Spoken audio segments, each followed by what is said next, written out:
आणि त्यामुळे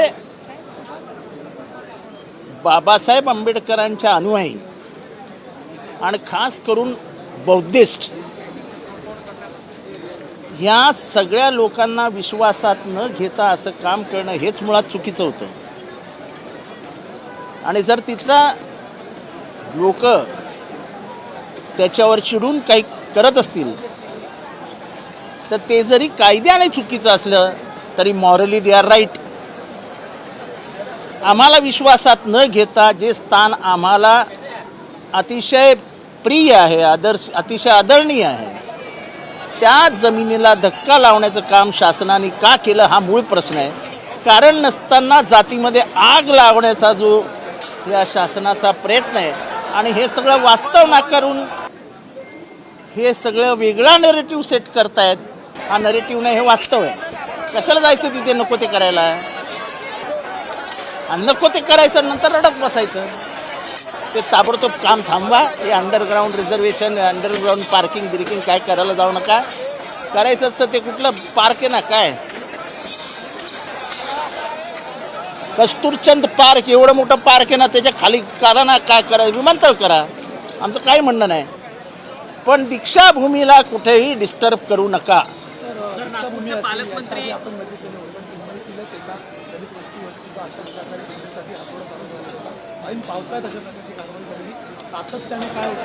मी असं आहे की झोपडपट्टीमध्ये राहतं कोण? मुंबईतल्या झोपडपट्टीचा किंवा कुठल्याही झोपडपट्टीचा सर्वे करा. 80% तुम्हाला मागासवर्गीयच सापडतील. 80%, 80 नाही 90%. हजारो वर्षाचं दारिद्र्य दूर करण्यासाठी नोकरीच्या शोधात आलेले मागासवर्गीय मुंबईत राहणार कुठे? मग भीमनगर, बाबासाहेब नगर, फुले नगर, अशी सगळी नगरं जी ह्या महामानवांच्या नावाने निर्माण झाली, ही सगळी माणसं तिथेच राहतात. अण्णाभाऊ साठे नगर. प्रशासनाला किंमतच नाही आहे.